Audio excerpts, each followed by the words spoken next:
하겠습니다. 잠깐 기도하고 시작하겠습니다. 하나님 감사합니다. 저희들 하나님께서 사랑하여 주셔서 오늘 이 토요 모임에 나오게 하시고 저희들을 불러 모아 주셔서 감사합니다.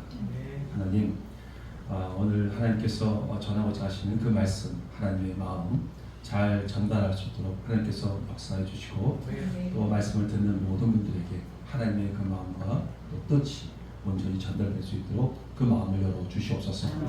온전히 이 시간을 우리 성령 하나님께 부탁드립니다. 하나님께서 함께 해주실 것을 믿고 감사합니다. 예수님의 이름으로 기도드립니다. 아멘. 여러분 반갑습니다. 오늘은 그 개척 정신이라는 말씀으로 여러분과 함께 말씀을 나누고자 합니다. 여러분들도 아마 이 말씀을 많이 들으셨을 거예요. 개척 정신이라는 말씀. 우리 IMS의 스피릿이고 합니다. 그래서 항상 어디를 갔을 때 도전 의식을 가지고 그리고 정복해야죠. 그래서 그 선교는 이런 마음이 항상 있어야 합니다. 그래서 모든 선교단체는 이런 개척 정신을 아마 가지고 있을 것입니다. 저희들도 이것을 중요시 여기고 항상 말씀을 전하고 있습니다. 개척 정신의 이 말씀은 여호수아 14장 6절에서 15절 말씀을 가지고 우리가 말씀을 나누려고 하는데 긴 글이에요. 좀 한번 교독하면서 우리가 한번 했으면 좋겠어요. 이게 보이실까요? 안 보시는 분을 위해서 우리 잘 보이는 분들 큰 소리 좀 같이 해줬으면 좋겠어요. 저랑 교독했으면 좋겠습니다. 한 절씩 교독할게요. 제가 먼저 읽겠습니다. 그때 유다 자손이 길갈에 있는 여호수아에게 나아오고 그니스 사람 여분의 아들 갈렙이 여호수아에게 말하되 여호와께서 가데스 바네아에서 나와 당신에게 대하여 하나님의 사람 모세에게 이르신 일을 당신이 아시는 바라. 내 나이 40세에 여호와의 종 모세가 가데스 바네아에서 나를 보내어 이 땅을 정탐하게 하였으므로 내가 성실한 마음으로 그에게 보고하였고 나와 함께 올라갔던 내 형제들은 백성의 간담을 높게 하였으나 나는 내 하나님 여호와께 충성하였으므로 그날에 모세가 이스라엘에게 이르되 내가 내 하나님 여호와께 충성하였은즉 내 발로 가는 땅은 영원히 너와 내 자손의 기업이 되리라 하였나이다. 이제 보소서 여호와께서 이 말씀을 모세에게 이르신 때로부터 이스라엘이 광야에서 방황한 이 45년 동안을 여호와께서 말씀하신 대로 나를 생존하게 하셨나이다.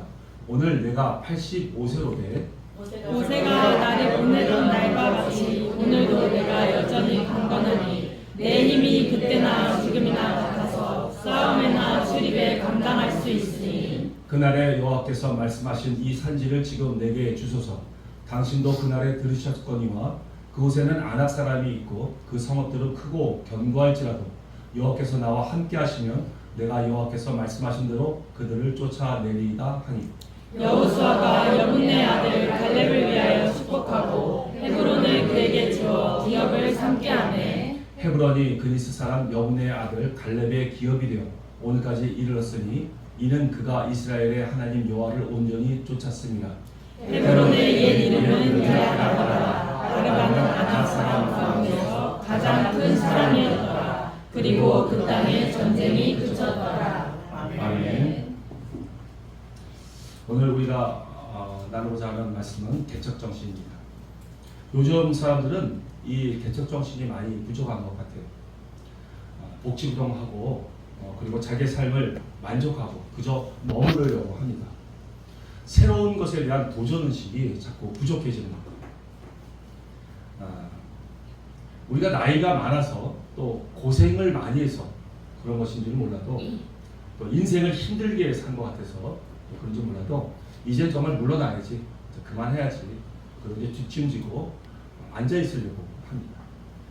그러나 성경은 오히려 이 갈렙 사건을 통해서 이 갈렙의 이 성경 말씀을 통해서 우리가 나이가 많이 들다, 아니면 환경이 어떻게 변하든 간에 그것과 상관없이 새로운 것을 항상 도전하라고 말씀하고 있습니다. 본문의 내용을 간단하게 설명을 드린다면 이스라엘 백성은 그 애굽에서 400년 동안 종살이를 했습니다. 그리고 하나님께서 그 큰 민족을 이루게 됐으니 이제는 그곳에 나오게 하셨죠. 모세를 통해서 구원하기로 결정하신 것입니다. 그래서 그 애굽 그 나라에 10가지 재앙을 쏟아 부으시고 놀라운 기적들을 행하셨습니다. 그 홍해가 갈라지면서 그들을 나오게 하셨죠. 그들이 나올 때에는 장정만 60만이라고 했으니까 어린아이와 애들 다 합치면 200만이 넘는 큰 민족을 이뤄서 나오게 된 것입니다. 그들 홍해를 갈라서 광야에 들어가서 얼마 있다가 십계명을 받고 그리고 율법을 받았습니다. 근데 그 백성들은 그 하나님의 놀라운 기적들을 그렇게 많이 보았는데도 불구하고 조금만 힘들면 불평하고 원망했습니다. 그리고 애굽으로 다시 돌아가겠다고 얘기했죠. 그들은 많은 기적을 봤음에도 불구하고 하나님을 믿지 않았던 것입니다. 그래서 하나님께서는 그들 그렇게 불평하고 원망하고 하나님을 믿지 않았던 자들을 40년 동안 광야에서 유랑시키시고 약속의 땅에 들어가지 못하도록 막으셨죠. 히브리서 3장을 보면 그들은 믿음이 없어서 하나님을 믿지 않아서 그 약속의 땅에 들어가지 못했다고 분명히 기록되어 있습니다. 오직 여호수아와 갈렙만이 그것에 들어갈 수 있게 되었는데 이제 그 1세대였던 모든 사람들 다 죽고 이제 그 당시에 미성년자였던 그들이 이제 성령이 되어서 새로운 세대를 이끌고 여호수아와 갈렙과 함께 가나안 땅에 들어가게 된 것이었습니다.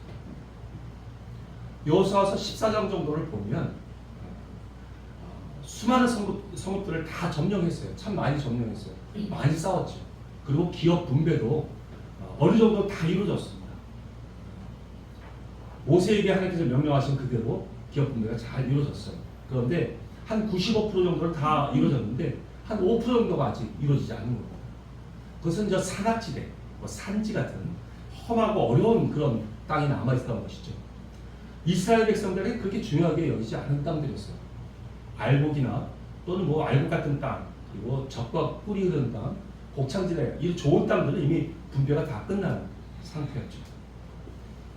그때 갈렙이 모세를 이어서 리더가 되었는데 리더가 된 여호수아한테 와서 이런 얘기를 합니다.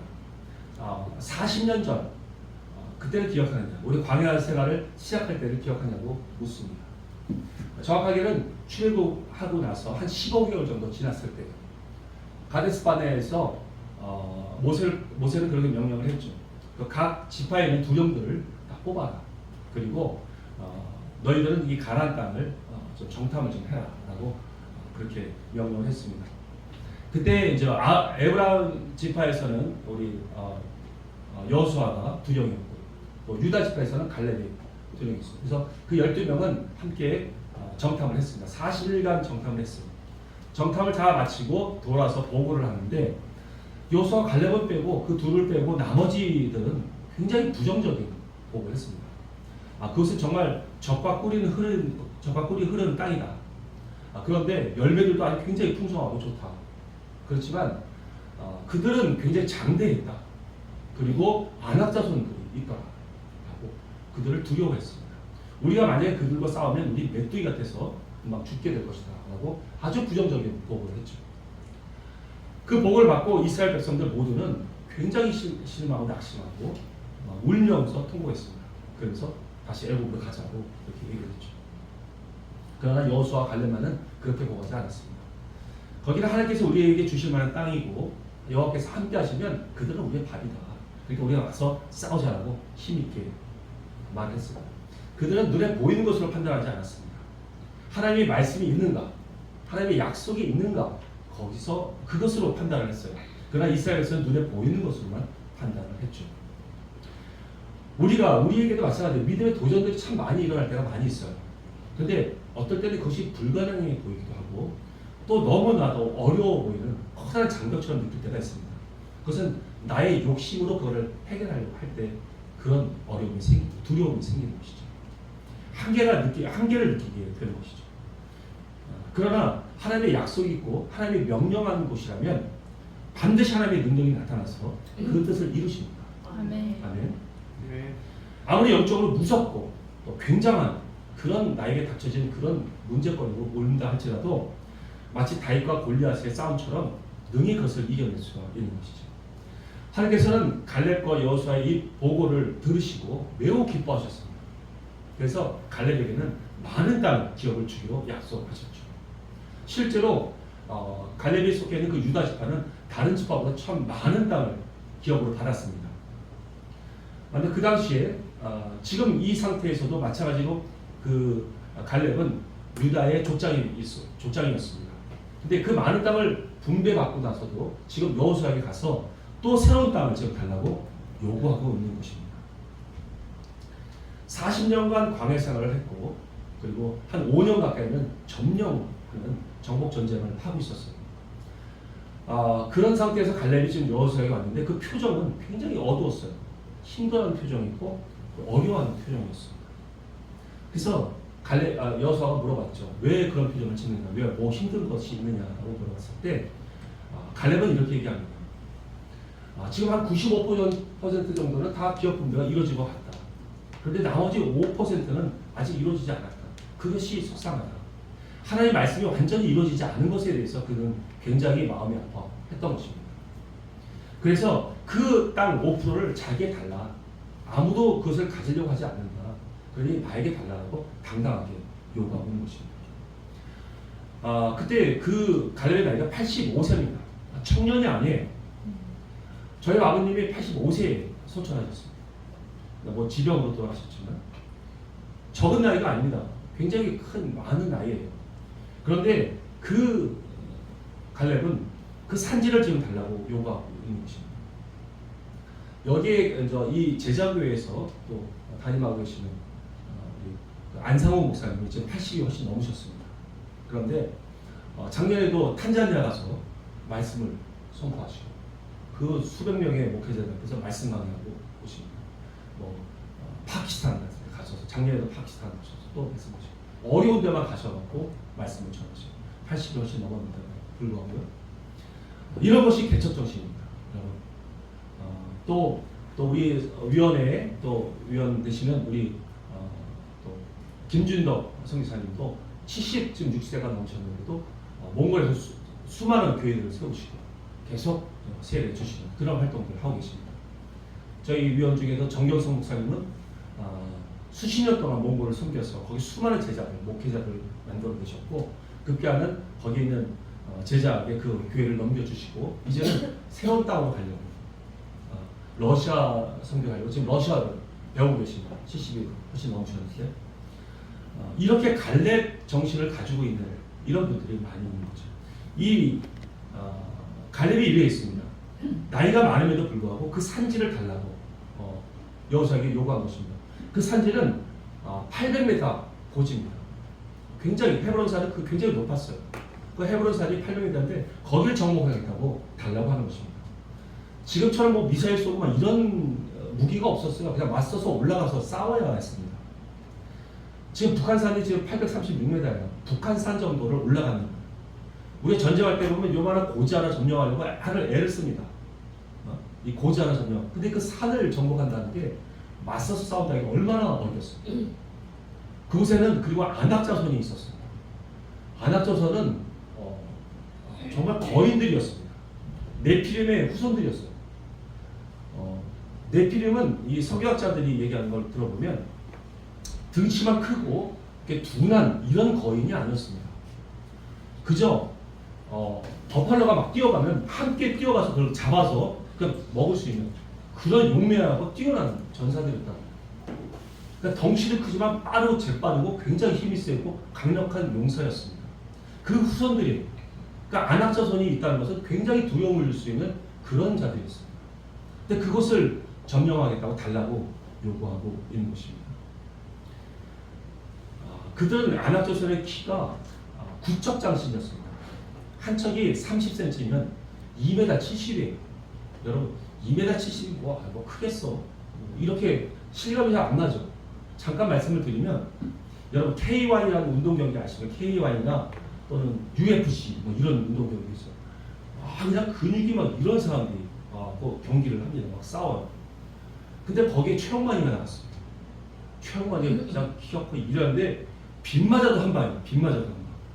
제대로 안 맞도록 막 기술을 부렸으니까 겨우겨우 이기지 한 번 제대로 맞으면 그냥 뻗어서 그랬어. 근데 최영만 키가 2m 18cm예요.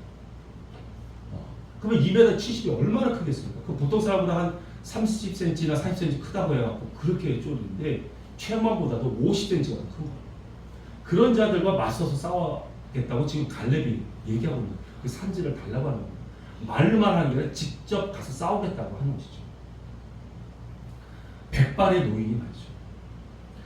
여러분, 우리도 어떻게 개척을 하려고 한다면 상황들이 굉장히 어려운 상황들이 우리에게 올 수 있습니다. 매우 힘들어 보일 수도 있어요. 왜냐하면 가지 않았던 길이기 때문에 그래요. 두려움이 있을 수 있습니다. 참 이거를 내가 극복할 수 있을까 하는 그런 두려움들이 있어요. 마치 오른손 투수가 오른손으로 밖에 공을 던지다가 이제 왼손으로 던져야 할 때 얼마나 어색하고 제대로 저는 못 던져요. 요 앞에도 안 가요, 공이. 근데 그런 어려운 상황 가운데 있는 것처럼 느껴질 때가 있습니다. 새로운 것을 할 때는 말이죠. 개척할 때는 이런 마음이 듭니다. 그러나 딱 중요한 게 한 가지 있습니다. 그것은 하나님이 말씀하셨는가, 하나님께서 함께 하시겠다고 약속하셨는가, 그것이 있으면 된다는 거예요. 왜냐하면 우리의 힘으로 하는 것이 아닙니다. 하나님의 힘으로 하는 것이기 때문에 그래요. 반드시 이것은 정복이 되는 것입니다. 이것을 갈렙은 철저하게 믿었던 것입니다. 저희들의 새로운 길에 대한 그런 도전이 참 많았어요. 적지 않은 경험들이 있습니다. 저는 평생 영업을 했어요. 그래서 영업을 되게 좋아합니다. 그래서 저는 많은 영업을 하다가 어떤 중소회사의 사업부장으로 들어가서 계속 일을 했습니다. 영업하고 또 사업하는 것을 좋아해요.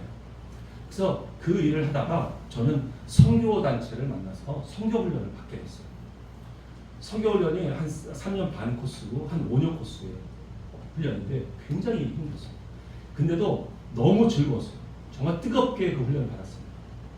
다 받고 나서 이제 하나님께서 저를 보내달라고 하나님께 부르시셨어요. 우리가 배운 것이 하나님의 그 모든 통치가 있어야 되는 그 모든 영역 가운데 하나님의 그 말씀과 하나님의 원리 원칙이 회파되는 것, 그것으로 저를 보내달라고 부르셨습니다. 우리가 살고 있는 모든 문화 영역에는 하나님의 원리 원칙들이 있어요. 성경적인 원리 원칙들이 있습니다. 정치, 경제, 가정, 교육, 어떤 문화, 모든 문화, 또 심지어는 예술연예, 또 스포츠, 건강, 의사소통, 이런 모든 영역에는 성경에서 어떻게 살아간다는 게 다 성경에 나와 있어요. 성경적인 하나님의 방법들이 나와 있습니다. 근데 그것을 몰라요. 그냥 하나님만 알고 그것을 가르쳐 주질 않으니까 우리가 어떻게 살아야 되는지를 모릅니다. 그러니까 세상처럼 또 살아가요. 이게 영성과 점점이 분리된 거예요. 그래서 그 훈련을 받고 나서 저를 하나님, 그러면 회파되는 곳으로 저를 보내십시오 라고 막 부르짖으셨어요. 근데 하나님께서 알았어, 그럼 보내줄게. 그리고 저를 보내줬는데 회사를 그만둬야죠. 아주 연봉도 좋았지만 그만뒀습니다. 그리고 갔습니다. 가는 곳이 식당으로 갔어요. 하나님 식당으로 보내셨어요. 음식점, 음식을 하라는 거예요. 저는 밥도 못하고 반찬도 못하고 부엌 가는 걸 싫어하고 일체 아무 라면도 못 끓입니다. 밥도 못하죠. 근데 저를 식당으로 가라는 거예요. 그래서 일을 하라는 거예요.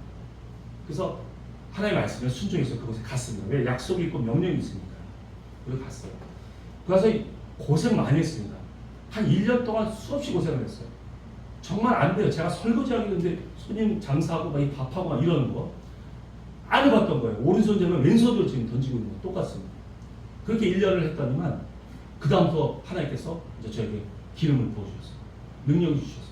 밥이 맛있어지기 시작합니다.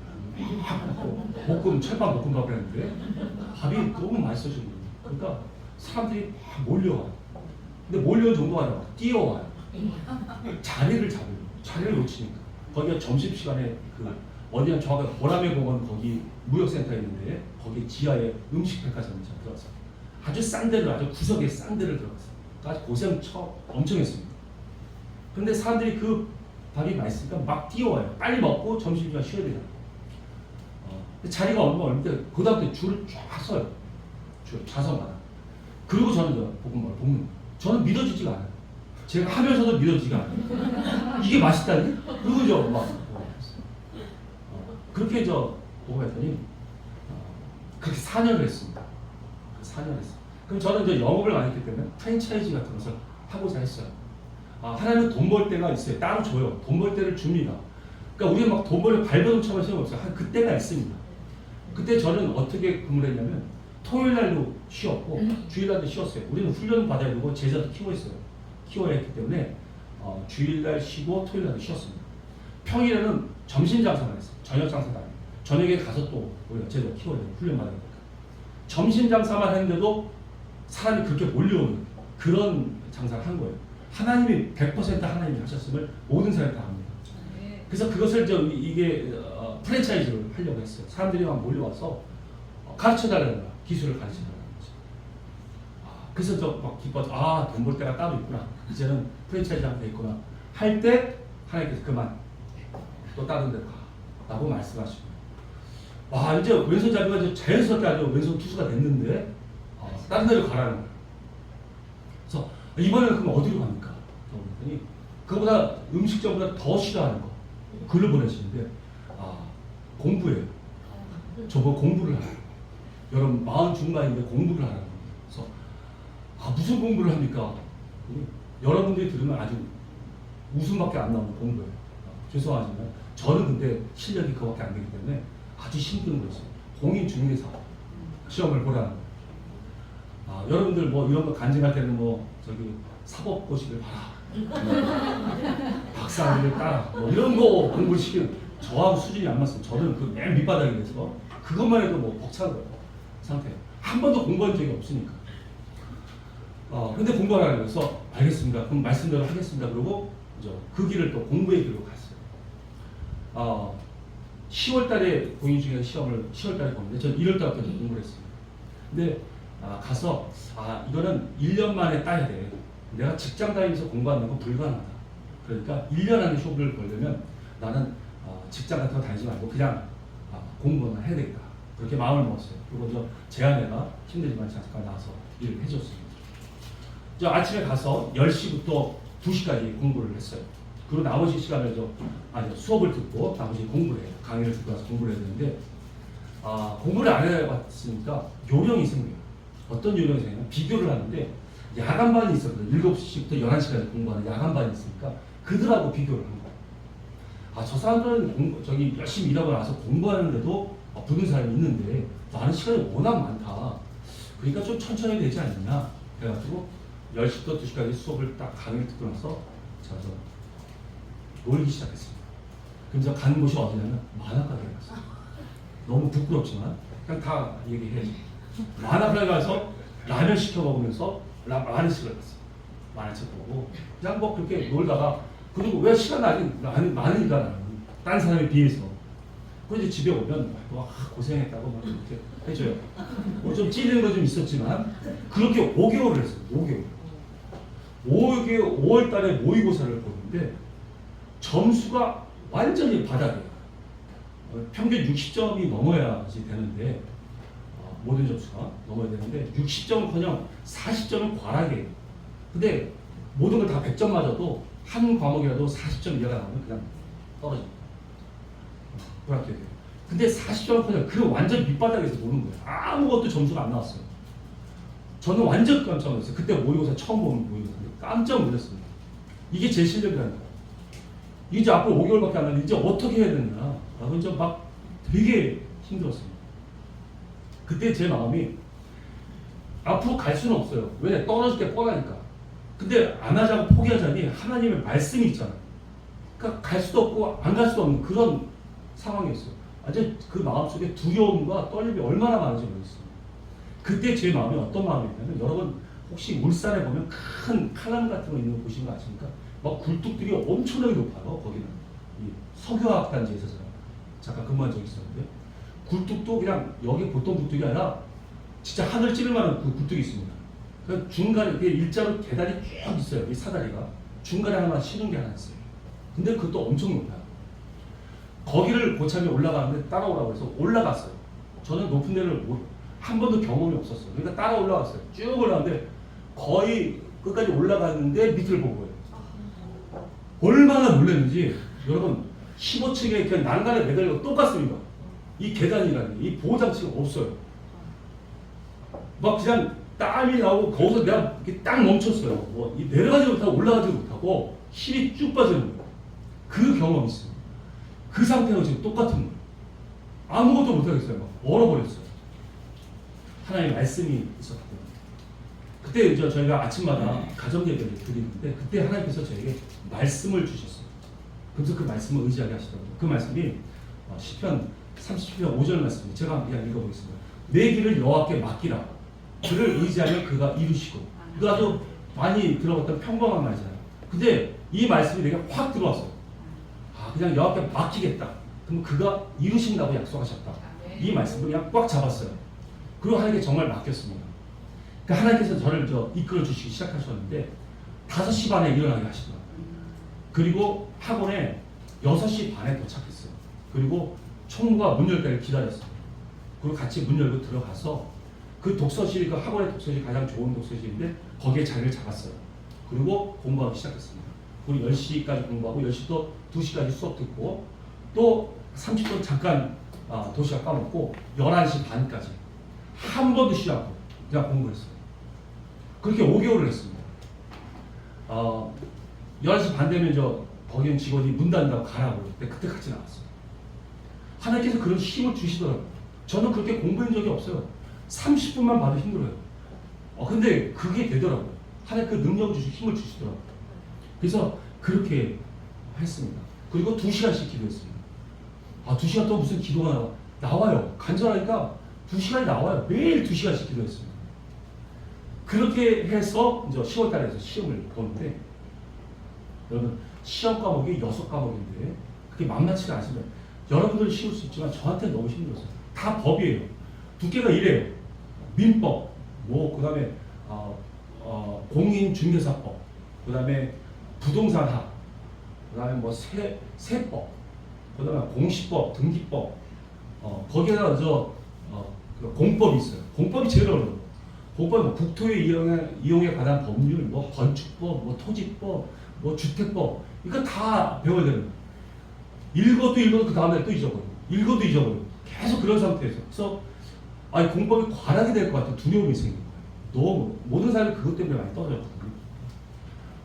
근데 이제 시험 보러 가는 거예요. 가서 시험을 보는데 여러분도 아시다시피 시험은 거의가 40문항이 나와요. 한 과목당 40문항이 나오는데 그 중에서 다 한 문항당 오지선다형이에요. 그러니까 지문들이 되게 많아요. 그리고 50분밖에 안 줍니다. 그러니까 빨리 봐야 돼요. 그러니까 그냥 누구 말대로 딱 쳐다보면 자기가 정답이라고 소리 씩 든대. 지문이. 그렇게 돼야 돼. 그래야지 발표할 수 있는 거지. 연구하고 이래서는 그냥 떨어져요. 그러니까 저희들도 요령이 뭐냐면 연습할 때 그럼 눈에 튀어나오는 것만 먼저 풀어서 문제에다 표시를 해놓아요. 그리고 안 풀린 것들은 나중에 이걸 다 옮겨 적고 나서 한 문제씩 풀면서 옮겨 적어요. 그래야지 가장 효과적으로 하죠. 그걸 안 했던 사람들은 그냥 한 문장을 막 실어하다 보면 안에 밑에 게 다 아는 것들이 많은데도 시간 추가로 떨어져요. 그래서 저도 그렇게 했습니다. 보통은 한 20문제 풀고 옮겨 적고 나서 나머지 20문제 정도를 하나씩 풀어요.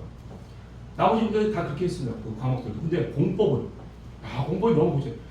공법은 아마 10문제도 못 풀 것 같아요. 그런데 그래서 제가 옮겨 적기 시작했습니다. 풀기 시작했어요.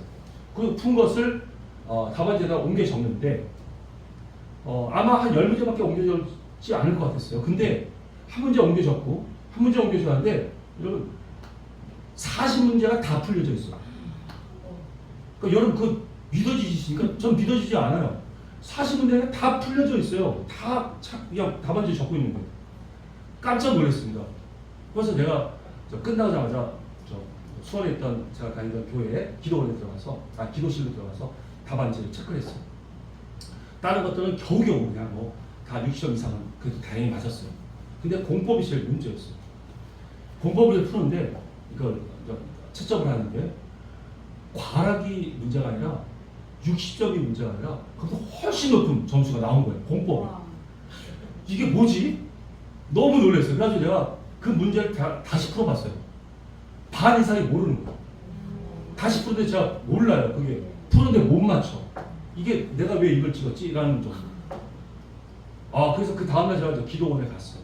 기도원에 가서 기도를 하는데 하나님께서 환상 중에 보여주시는 게 제가 그 공법 시험을 볼 때 왼쪽에 천사가 있고 오른쪽에 천사가 이 문제를 풀어주는 거예요. 아멘. 그래서 하나님이 하셨구나 라는 것을 제가 그때 봤어요. 저는 하나님께서 말씀해 주신 그 말씀을 붙잡았어요. 저를 의지하면 하나님께서 이루신다라고 말씀하셔서 그 말씀만을 붙잡았어요. 근데 나름대로 최선을 다해야 되죠. 물론 최선을 다해야 됩니다. 최선을 다해도 근데 역부족일 때가 있어요. 안 될 때가 있어요. 정말 최선을 다했어요. 나름대로 그 5개월 동안은 정말 내가 기절도 했어요. 쓰러졌어요. 하도 공부를 많으니까 이 체했네 막 급체화되니까 그냥 또 쓰러져서 그렇게까지 공부했어요. 최선을 다했어요. 근데 공법은 안 되는 거야. 외워지지가 않아. 그래서 그냥 끝까지 했는데 하나님께서 저의 연약함을 아시고 하나님께서 약속을 주님의 능력으로 이루십니다. 아멘. 저는 그것을 경험했어요. 그래서 그 다음부터 음식점도 하나님이 다 하셔서 정말 그 주위에서 그 음식 백화점이 있으니까 얼마나 음식이 많았겠어요. 거기서 저희들 점심시간에 우리한테만 다 몰려. 조그만한 매장인데 그냥 왜 거기서 줄 서 있어요. 그러니까 뭐 옆에 있던 그 골프 연습장들 있고 그런데 막 주인이 화내. 자기네 길목 다 막는다. 그렇게 장사를 했었어요. 그러니까 하나님이 하셨잖아요. 밥도 못하는 사람인데 여기서 공부도 지지도 못하는 사람인데 하나님이 하셨잖아요. 그러니까 저는 하나님이 말씀하시면 이제 두려움이 없습니다. 그 이후에 하나님께서 신학하라고 했을 때도 두려움이 없고 선교단체에 세우라고 하실 때도 두려움이 없어요. 그냥 하나님이 하실 일이 기대가 됩니다.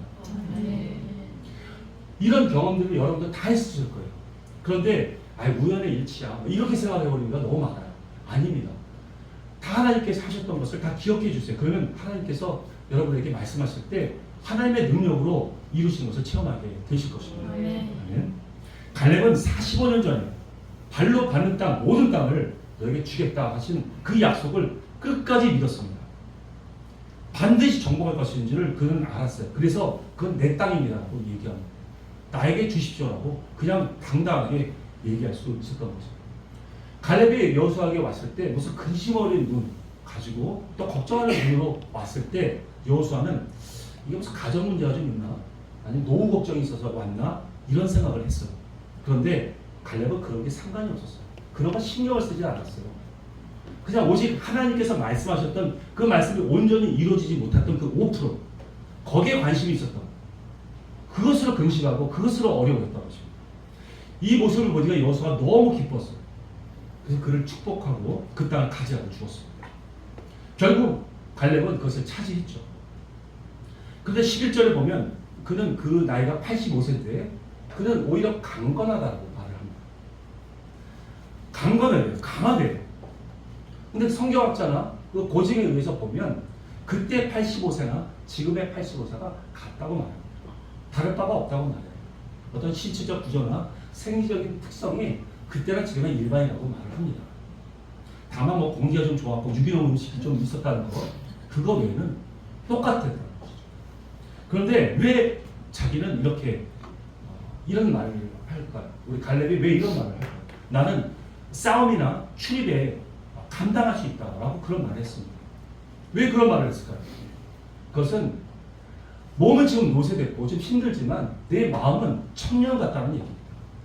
아직도 개척할 마음이 있고 정복할 마음이 있고 싸울 마음이 있다는 거예요. 청년 같다는 그런 말입니다. 정말 개척 정신이 이게 개척 정신입니다. 개척 정신에서 가장 중요한 것은 마음가짐이에요. 마음의 자세입니다. 그 마음 자세가 어떠한가, 내 마음가짐이 어떠한가에 따라서 하나님께서 새로운 분깃을 너에게 주느냐, 아니면 네가 지금 가지고 있는 거 가지고 지지의 궁상 떨다 그냥 먹고 끝내느냐, 이게 결정나는 거예요. 갈렙은 계속 새로운 것을 달라고 요구했어요. 이 갈렙이 우리에게 제시해 주는 것은 굉장히 큽니다. 갈렙의 그 개척 정신 때문에 그 기독교 정신이 있는 서구나 유럽 같은 나라들은 계속해서 땅을 개척했어요. 새로운 것들을 계속 개척했습니다. 그래서 남극도 탐험했고요, 북극도 탐험했고, 달나라까지 막 했죠. 이 모든 것이 기독교 정신, 개척 정신에서 나온 것입니다. 우리가 이 개척 정신을 가지고 있어야 되는데, 물론 성경적이지 않은 그런 잘못된 것들도 많아요. 그것이 다른 나라를 점령해놓고는 식민지화시키는 거예요. 이런 것들은 기독교 정신하고 맞지 않죠. 잘못된 것은 잘못됐지만 그래도 하나님께서 창조하신 그 땅들을 하나님이 창조하신 땅을 계속해서 발견해나가고 정복해 나가는 것은 창세기 1장에서 말씀하신 그 말씀과 똑같습니다. 계속 정복해 나가는 거예요. 점령해 나가는 것이죠. 그런데 이렇게 미지의 땅을 개척하는 이런 개척 정신은 샤머니즘 지역이나 또 유교 문화에 젖어 있는 이 아시아나권에서는 도저히 상상할 수 없던 그런 일들이었습니다. 이 기독교 정신을 우리는 받아왔죠. 그래서 선교사들이 들어와서 우리에게 이 기독교 정신을 주었습니다. 정말 우리나라가 이렇게 근대화가 되고 또 많은 선교지에 선교사를 파송하면서 선한 영향력을 행사할 수 있는 것은 바로 이런 기독교 정신이 이 바탕이 있었고 기독교 정신을 가지고 있는 그 리더자들이 있었기 때문입니다. 우리가 1919년에 그 3.1운동을 했을 때에도 그 독립선언을 만든 33인 중에서 16명이 기독교인이었습니다. 그들은 항상 이 미래를 생각하고 정말 열방을 생각하고 하나님 나라를 생각했습니다. 그리고 행동했다는 것이죠. 요즘에 안타까운 것은 한국교회와 또 한국 이 성도들이 이런 개척 정신, 기독교 정신이 많이 약화됐다는 것입니다. 기독교와 타종교, 그 샤머니즘의 그 세계관을 우리가 한번 비교해 봤습니다. 기독교는 상당히 개척적이라서 그리고 모험적이라서 어떤 의료 분야, 의학 분야에서도 페니실린을 발견합니다. 그래서 미리 예방해요. 또 치료합니다. 이런 전염병 같은 것들을 예방하고 치료하죠. 의사소통 분야에서도 수천 동안 북소리로 의사소통했던 그 아프리카 사람하고 달라요. 문자를 개발하고 방송국을 세우고 그리고 위성을 띄웁니다. 그리고 커뮤니케이션을 해요. 이것이 기독교 정신에서 나온 것들입니다. 그리고 신대를 계속해서 발견하죠. 아시아권에 있는 샤머니즘에 물들어 있는 그런 또 이 세계관, 그 불교의 세계관들은 이렇지 못합니다. 개척 정신을 가지고 있지 못해요. 그러다 보니까 그들은 상당히 운명적입니다. 너의 운명은 타고났어. 너의 팔자는 그래. 라고 말을 해요. 그래서 어떤 어려운 문제나 어려운 일이 생길 때는 그냥 그것을 긍정적으로 바라보지는 않습니다. 그냥 거기서 멈춰버리고 말아요. 개선하려고 하진 않아요. 근데 우리가 이 아시아권에 있는 이 기독교인들이 그런 샤머니즘, 그 운명적인, 운명론에 좀 이렇게 물들어 있는 것 같아요. 그런 기반이 들어있는 그런 신앙을 가지고 있는 것 같습니다. 그래서 아시아권에 있는 기독교인들은 이렇게 말하는 경우가 많아요. 야, 적당히 좀 믿어. 좀 대충 야, 이 정도면 됐어. 꼭 그렇게까지 믿어야 돼? 미친놈처럼 그렇게 믿어야 돼? 그냥 대충 좀 적당히 믿어. 이런 마인드가 있는 것 같습니다. 그런 가치관이 있는 것 같아요. 이런 마음은, 이런 세계관은, 이런 가치관은 하나님 앞에 깊이 들어가는, 지성소까지 깊이 들어가려는 우리의 신앙을 가로막습니다. 그러니까 이런 운명주의적인 이런 생각들은 우리하고 전혀 맞지 않아요. 우리는 예수님을 믿고 그리고 새로운 것들을 많이 배우게 됩니다. 또 믿음도 갖게 되고 영성도 갖게 되죠. 그리고 또 비전도 발견하게 되고 사명도 발견하게 돼요. 많은 것들을 또 우리가 배우게 됩니다. 그런데 만약에 우리 안에 개척 정신이 깔려있지 않다면 우리는 어느새 운명주의 그 밑으로 들어가게 됩니다. 그래서 한계를 자꾸 느끼게 되죠. 우리는 한번 점검해 봐야 됩니다. 내 안에 과연 운명주의적인 그런 마음이 있는지 아니면 개척주의적인 그런 마음이 있는지를 한번 내가 점검해 봐야 되는 것이죠. 운명주의라는 것은 대부분 열등감, 그리고 모멸감, 또 자기상실 이런 상처에서부터 시작됩니다. 그 마음들이 나를 사로잡는 거예요. 그러나 우리는 예수 그리스도를 만나고 완전히 예수님의 그 십자가 은혜로 거듭나게 됐습니다. 새로운 인생을 살게 됐어요. 그러면 그 모든 더러운 운명주의를 벗어버리고 새로운 것이 보여지기 시작하는 것입니다. 믿으십니까? 아멘. 여러분, 개척 정신이라는 것은 자기가 가지고 있는 그 분깃 이상을 바라보는 것입니다. 자기가 차지한 것, 그리고 그 이상, 자기가 차지한 그 이상을 내다보는 것을 말합니다. 갈렙의 믿음은 어땠습니까? 무엇을 믿었습니까?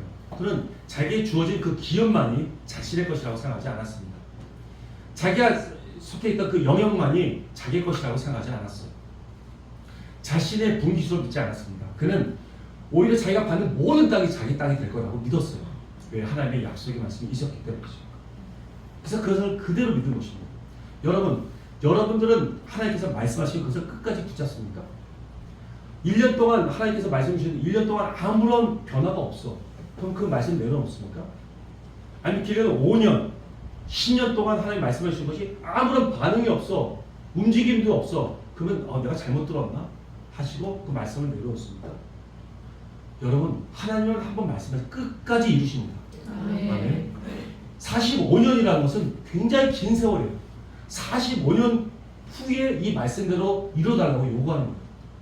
이것이 여러분 믿음입니다. 아멘. 개척정신, 이 신명기 우리가 한번 1장 36절에 이런 말씀을 했어요. 이 말씀을 오직 한번 같이 읽어볼까요? 시작. 오직 여분의 아들 갈렙은 온전히 여호와께 순종하였은즉 그는 그것을 볼 것이요 그가 밟은 땅을 내가 그와 그의 자손에게 주리라 하시고. 아멘. 가데스 바네에서 나와서 이 보고했을 때 그 이후에 하나님께 기뻐하셔서 하신 말씀입니다. 하나님께서 얼마나 기뻐하시면 이렇게 그냥 받는 땅을 내가 다 주겠다고 약속하셨고, 이 약속의 말씀은 하나님, 이 갈렙은 끝까지 붙잡고 있었던 것이죠. 개척 정신은 이미 확보된 기업이나 또 자기의 그 자리, 자기 포지션에 만족하지 않습니다. 하나님께서 주신 새로운 땅에 대해서 계속해서 갈급한 마음을 갖고 새로운 기업에 대해서 바라보고 그 믿음의 눈으로 바라보는 그런 정신이 바로 개척 정신이죠. 어떤 분들은 의사나 약사, 교수 또는 전문가, 또 사업가로서 10년이고 20년이고 30년이고 그 일을 해와요. 그리고 거기에 좀 만족함을 누립니다. 그리고 거기에 둥지를 터요. 거기에 안정감을 누립니다. 그러나 개척 정신은 거기에 있는 안정감을 거기에 안정감을 갖고 있는 것이 아닙니다. 우리 이 땅에 안정감을 가질 곳이 하나도 없어요. 우리는 곧 떠날 사람들입니다. 곧 떠날 사람입니다.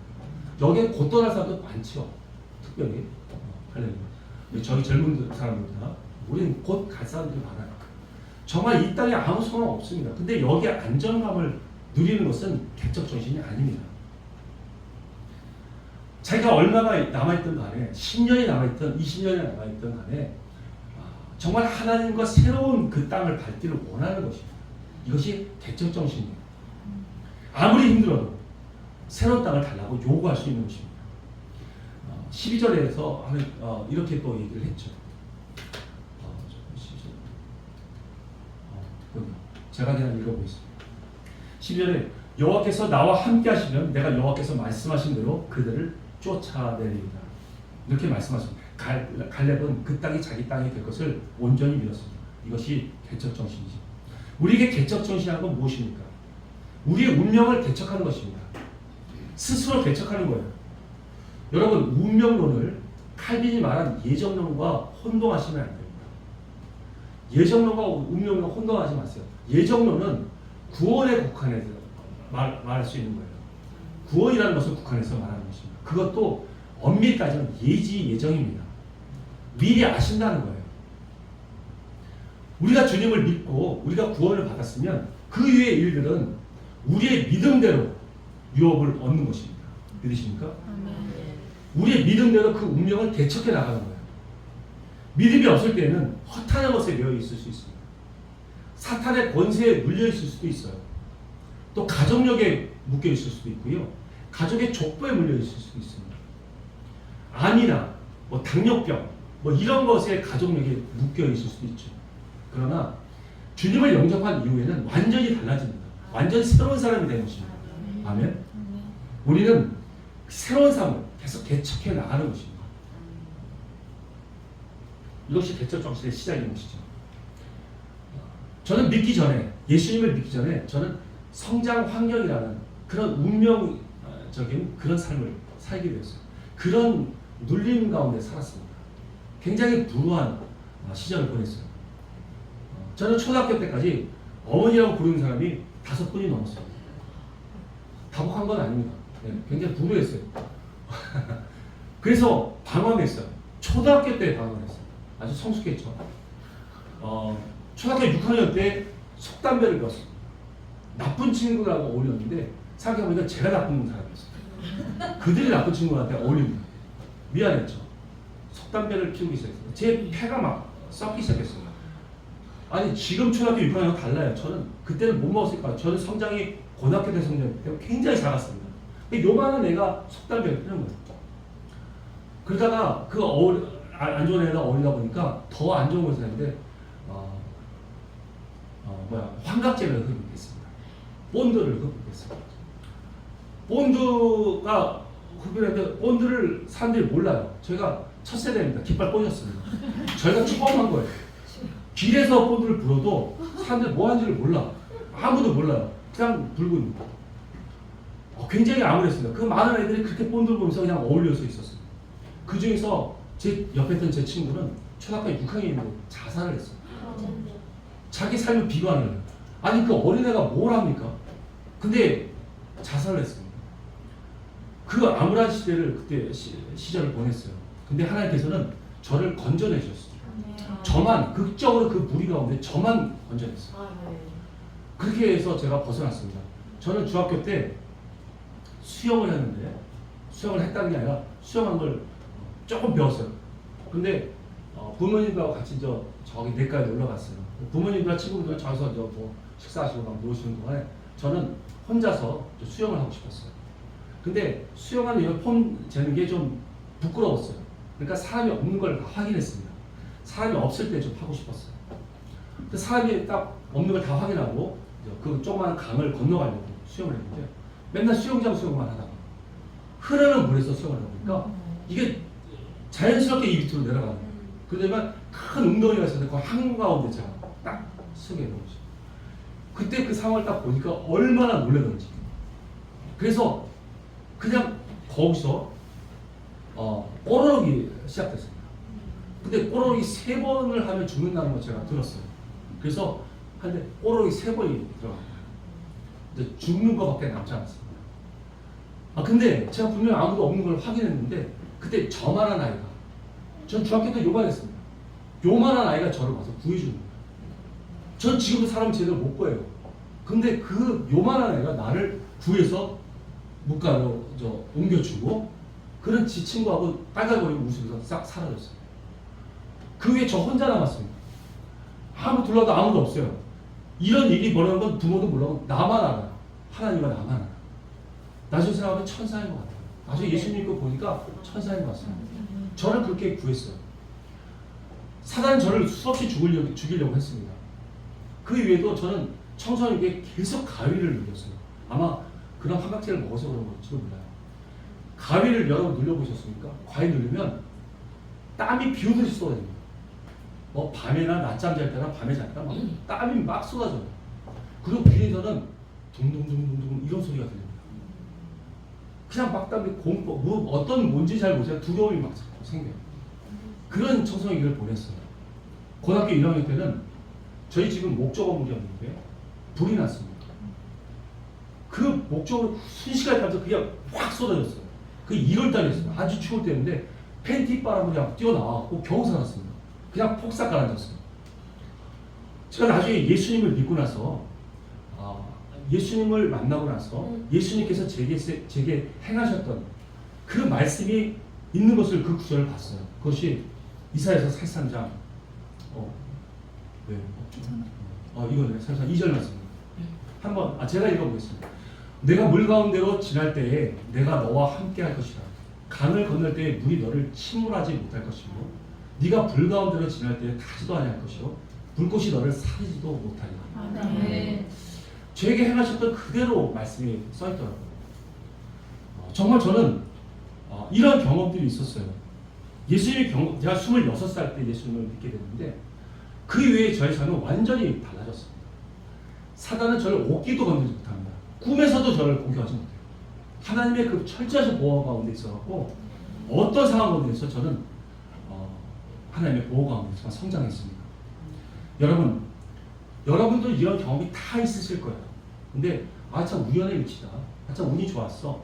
이렇게 생각하시는 분이 계시겠지만 여러분 참새 한 마리가 떨어지니까 하나님의 허락이 있어야 떨어져요. 여러분이 있었던 그 모든 일들은 하나님의 섭리 가운데 있었다는 걸 믿으시는 거예요. 그러면 하나님께서 여러분을 귀하게 쓰시려고 지금보다 훨씬 계획하시는 아름다운 일을 시키시려고 지금까지 이끌어 가신다는 것을 믿으시기 바랍니다. 이제 저와 여러분은 예수님께서 능력 주시는 자 안에서 우리는 뭐든지 할 수 있습니다. 이것이 이제는 우리가 개척 정신이라는 것은 비전을 개척하는 것입니다. 저와 여러분에게 주신 그 꿈을 개척하는 것이죠. 여러분에게 주신 그 꿈은 예정된 것이 아닙니다. 우리가 어떻게 하느냐에 따라 그 꿈은 달라집니다. 그것이 예정된 것이 아니에요. 우리가 정복해야 합니다. 여러분 늦지 않았습니다. 우리는 이 꿈을 우리 각자 주신 그 꿈을 이뤄야 합니다. 여기 45년 전에 그 말씀을 붙잡고 결국에 그 꿈을 이룬 갈렙처럼 우리는 그 꿈을 이뤄야 되는 것이죠. 우리는 개척하지 않으면 우리는 망합니다. 왜 개척하지 않으면 망할까요? 개척해야 할 이유가 바로 여기 있습니다. 우리는 이렇게 생각합니다. 내가 10년이고 20년이고 내가 쌓아놓은 것 이것을 내가 잘만 지키고 있으면 여기서 내가 먹고 살 것이 나온다고 생각하죠. 그런데 여러분 그렇지 않습니다. 소극적인 가치관으로 봤을 때 내 것만 지킨다고 해서 내 것이 안전하지 않습니다. 남의 것이 내 것처럼 변해져야 내 것이 안전합니다. 이게 무슨 말일까요? 남의 것이 내 것처럼 변해져야 내 것이 안전하다. 예를 들어서 한번 교육계의 현실을 한번 보겠습니다. 내 자식만 내가 잘 교육시키고 공부시키고 또 윤리적으로 잘 가정교육을 시키면 그 아이가 건강하고 안전하게 잘 클 거라고 보장되어 있습니까? 보장할 수 있겠습니까? 아니죠. 지금 변해버린 유치원, 정말 변해버린 초등학교, 중학교, 고등학교, 이기적이고 냉소적이고 그 다음에 무시하고 함부로 대하는 그런 교육문화, 그 황폐한 교육문화에 우리 아이가 방치되어 있다면 그 아이도 그대로 오염되고 맙니다. 지금 동성애를 가르칩니다. 학교에서는. 너의 성 정체성 네가 결정하는 거야. 아니 이런 교육을 시키고 있으니 이게 말이 됩니까? 너 여자이고 싶어? 너 여자 해. 너 남자이고 남자 해. 이렇게 가르치는 교육이 얼마나 무너졌습니까? 거기에 우리 아이를 갖다 놓으면 그 아이가 온전하게 성장할 수 있겠습니까? 우리 성경에는 롯의 비유를 보면서 알 수 있습니다. 롯은 의로운 의인이었지만 그 소돔과 고모라에 가서 그 불법된 것을 계속 보면서 그 마음이 그는 오염되고 아주 황폐하게 들었어요. 한번 신령이 상해서 한번 볼까요? 베드로서 2장 7절에서 같이 읽어보겠습니다. 시작. 무법한 자들의 음란한 행실로 말미암아 고통당하는 의로운 롯을 건지셨으니 이는 이 의인이 그들 중에 거하여 날마다 저 불법한 행실을 보고 들으므로 그 의로운 심령이 상함이라. 아멘. 지금의 학교에 그 더러워진 세상 교육문화, 그 교육문화에 물들어 있고 황폐져 있다면 그런 교육문화들이 더러워졌어요. 또 황폐해졌다면 우리 아이들, 그곳에 있는 아이들은 함께 물들고 마는 것입니다. 그래서 교육계를 개척해야 합니다. 우리가 처해진 우리 하나님의 그 문화로 바꿔야 되는 거예요. 아까도 말씀드렸듯이 모든 성경에는 하나님의 원리 원칙들이 다 들어가 있습니다. 어떻게 살아야 되는지 다 말씀하셨어요. 우리는 그 교육 문화를 하나님의 문화로 바꿔줘야 돼요. 그렇지 않으면 우리 니네도 좋고 나도 공격할 테니까 우리 서로 가만히 있자. 여러분 그거 안 됩니다. 사단은 끊임없이 우리를 공격해요. 걔네는 아주 태생들이 우리를 공격하기 위해서 태어났어요. 그 때문에 우리가 가만히 있자, 우리 서로 가만히 있자 휴전이라는 게 없습니다. 그들은 끊임없이 우리를 공격합니다. 그렇기 때문에 우리가 먼저 가서 싸워야 되는 것이죠. 공격해야 되는 것입니다. 개척은 공격입니다. 방어가 아니에요. 지키는 것이 아니라 우리는 가서 먼저 나가서 공격하는 것이 개척 정신입니다. 미래가 어떻게 변할 것이라는 것을 우리가 미리 알고 나가서 예방하는 거예요. 예방이 곧 개척입니다. 만약 갈렙이 헤브론 산지를 공격하지 않았다면 그들은 끊임없이 공격을 당했을 거예요. 불필요한 전쟁을 계속 치러야만 했습니다. 소모적인 전쟁이에요. 그리고 공격하고 올라가서 다시 숨겠죠, 산악에. 그러니까 올라가지 못하고 또 있고 또 내려와서 공격하겠죠. 불필요한 소모적인 전쟁이 계속해서 일어나는 것입니다. 우리도 마찬가지입니다. 우리 각자의 삶에 있어서 이런 개척을 이루어야 됩니다. 우리 삶 가운데도 계속 소모적인 전쟁이 일어나고 있어요. 그렇게 될 때 우리는 그런 소모전쟁이 없게 해야 됩니다. 하나님의 눈으로 바라보고 미리 가서 황폐해진 그곳에 미리 가서 우리는 하나님의 진리를 구축해내야 하는 것입니다. 모든 영역에 하나님의 성전적인 삶이 되도록 우리는 만들어야 돼요. 그렇게 될 때 진정으로 내가 사는 것이고 내 가족이 사는 것이고 내 자손이 사는 것입니다.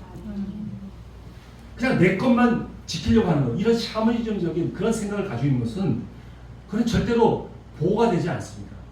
내 아이, 내 가정, 내 가정, 내 직장, 내 교회만 잘 되면 뭐합니까? 지금 이 나라에는 한 5만여 교회가 있다고 말합니다. 그 중에서 수천 명 되는 그런 교회, 5천 명이 넘는 교회는 한 100개 정도밖에 안 됩니다. 수만 명이 되는 교회도 30개 미만이에요. 그런데 이런 교회들만 열심히 세미나를 열고 또 뭐 어떤 컨퍼런스를 열고 그리고 또 뭐 어떤 리더십 강좌를 한다고 해서 그들만 건강하게 지내면 뭐합니까? 나머지 4만여 교회가 힘을 잃고 어려워하고 있는데 말이죠. 지금 이 나라는 한 1,000만 성도들이 있다고 말합니다. 그러나 몇몇 교회만 그렇게 활발하게 움직이고 나머지 교회들이 힘을 잃고 있다면 이 나라 정말 이 기독교의 미래는 굉장히 좀 암울하다고 볼 수 있습니다. 여러분, 우리는 우리만 잘 살면 되는 게 아닙니다. 우리만 잘 살아서는 안 됩니다. 우리에게는 선한 사명이 있어요. 그래서 다른 사람에게 좋은 영향력을 행사해야 할 그런 사명이 있습니다. 우리에게는 다른 사람을 살려야 하는 그런 우리의 사명이 있다는 것을 명심해야 하는 것이죠. 네. 그래서 우리는 흑암의 땅으로 가야 합니다. 황폐한 영역으로 가야 돼요. 그것이 선교지가 되든 하나님의 통치가 무너진 어떤 직장 문화이든지 회파된 그런 어떤 가정 영역이든지 황폐된 하나님의 그 원리 원칙을 따르지 않는 어떤 사업장이든지 우리는 그곳에 가야 됩니다. 우리만 이제는 잘 사는 것은 하나님께서 기뻐하지 않으십니다. 아무런 가치가 없어요. 우리는 남을 살려야 합니다. 그래야지 내가 삽니다. 내 것만 지고 있어서는 안 되는 것이죠. 그러면 계속해서 소모적인 전쟁이 우리 삶 가운데 계속 일어나는 거예요. 어떤 사람은 죽을 때까지 정말 참 비참하게 사는 모습들을 봐요. 먼저 개척하지 않아서 그렇습니다. 자기 것으로 만들어내야 되는 것이죠. 이 갈렙은 헤브론을 정복했습니다. 정복했더니 놀라운 일이 일어났습니다. 한번 같이 읽어봤으면 좋겠습니다. 같이 읽어볼게요. 시작. 헤브론의 옛 이름은 기럇 아르바라. 아르바는 아낙 사람 가운데서 가장 큰 사람이었더라. 그리고 그 땅에 전쟁이 붙었더라. 아멘. 갈렙은 헤브론을 가서 그들을 잠잠케 했습니다. 정복했습니다. 그제서야 전쟁이 멈췄어요. 여러분이 처해져 있는 그런 영역 가운데, 그 환경 가운데 쓸데없는 전쟁들이 속히 멈춰지기를 축원드립니다. 그러기 위해서 미리 가서 개척하셔야 돼요. 미리 가서 예방하셔야 됩니다. 미리 가서 가족들을 전도하셔야 됩니다. 친구들을 전도하셔야 됩니다. 주변 사람을 전도하고 그 사업장을 하나님이 통치하는 것으로 바꿔야 됩니다. 그렇지 않으면 그 사람들 우리에게 공격합니다. 서로 좋게 좋은 게 아니에요. 그 사람들이 우리를 방해합니다. 우리 신앙을 방해해요. 우리가 점령하지 않으면 그들은 우리를 방해합니다. 갈렙이란 말이 히브리어로 공격자란 말입니다. 이 1세대 중에서 이 여호수아와 갈렙만이 그 약속의 땅에 들어갔어요. 여러분 아시다시피 여호수아는 예수를 대표합니다. 예수님을 대표합니다. 구원할 자예요. 그런데 그 한 명이 같이 갔어요. 두 명이 딱 들어갔는데 한 분은 예수님이고 한 분은 갈렙이었어요. 그 갈렙은 바로 공격자입니다. 여러분 공격할 때 여러분은 하나님 나라에 들어갈 수 있어요. 침노하는 자, 천국이 침노하는 자의 것이라고 말씀하셨습니다. 여러분 공격하지 않고 가만히 있으면 당합니다. 우리는 공격을 해야 돼요. 적극적으로 회파된 나를, 하나님의 통치권이 잃어버린 나를 정복해야 돼요. 그것이 창세기 1장이 주었던 정복하라, 다스려라, 계속해서 확산하라고 말씀하시는 것이죠. 우리는 계속 소극적으로 머물러 있어서는 안 됩니다. 계속해서 정복해 나가야 합니다. 그래서 하나님의 문화를 바꿔야 되겠죠. 여러분 끝으로 개척할 때 주의해야 할 점은 그것은 여러분 마음대로 개척하지 마십시오. 정말 일 중심적인 분들은 그냥 눈에 보이는 대로 막 개척하려고 해요. 여러분 그러면 아무런 열매가 없습니다. 여러분 우리가 개척할 때는 하나님의 말씀대로 해야 돼요. 하나님께서 이 갈렙도 마찬가지예요. 하나님의 말씀, 그 말씀을 잡고 정복했어요. 개척한 것이죠. 말씀이 움직이지 말라고 하면 움직이지 마세요. 그리고 말씀이 움직이라고 하면 그때 나가서 개척하는 것입니다. 멈추라고 하면 멈추고, 그리고 하라고 하시면 나가라고 하면 나가야 되는 것이죠. 그러려고 하나님이 우리를 부르셨어요. 하나님의 말씀을 이루려고 우리를 부르셨어요. 머리가 뭘 하는 거 보셨습니까? 머리는 지시예요. 그죠? 몸은 움직이죠. 우리를 부르셨어요. 오른손을 부르셔서 가서 움직이라고 하는데, 움직이지 말라고 하는데 움직이면 안 되는 것이죠. 그것처럼 하나님이 우리를 부르신 이유는 하나님의 말씀을 이루려고 우리를 부르신 것입니다. 믿으십니까? 아멘. 그래서 우리 지금 성교 공동체나 또 교회 공동체, 이것들이 다 중요한 것이 하나님의 말씀을 이루려고 모인 것입니다. 우리도 이번에 몽골에 지원선교 가는데 이것도 마찬가지입니다. 우리 가서 정말 밥도 굶을 수도 있어요. 생고생도 할 수 있습니다. 어떨 때는 막 배 터지게 먹을 수도 있고요. 놀라운 기적들을 막 볼 때도 있습니다. 그러나 정작 중요한 건 그것이 아닙니다. 과연 그 땅에 하나님의 말씀을 이루고 왔느냐, 그것이 중요한 것이죠. 하나님께서 주신 그 목표와 또 비전과 꿈에 여러분 승부를 거시기 바랍니다. 갈렙이 45년 후에 백발이 됐는데도 그가 당당하게 말할 수 있었던 것처럼 우리도 먼 훗날에 정말 우리가 노인이 돼서 어떤 사람은 초라한 모습으로 있을 수도 있어요. 고생만 하다가. 어떤 사람은 그냥 뭐 잘 나가는 모습으로 서 있을 수도 있습니다. 그러나 중요한 것은 이런 외모적인 세상적인 관점이 아닙니다. 나는 살아오면서 하나님의 말씀을 이루며 살아왔다. 하나님께서 말씀하신 그대로 순종했고 그대로 따랐다라고 당당하게 말씀하시는 그런 우리가 되었으면 좋겠습니다. 아멘. 우리가 모두 우리에게 처해져, 그러려면 우리에게 처해져 있는 모든 그 헤브론, 각자의 헤브론을 다 정복하셔야 합니다.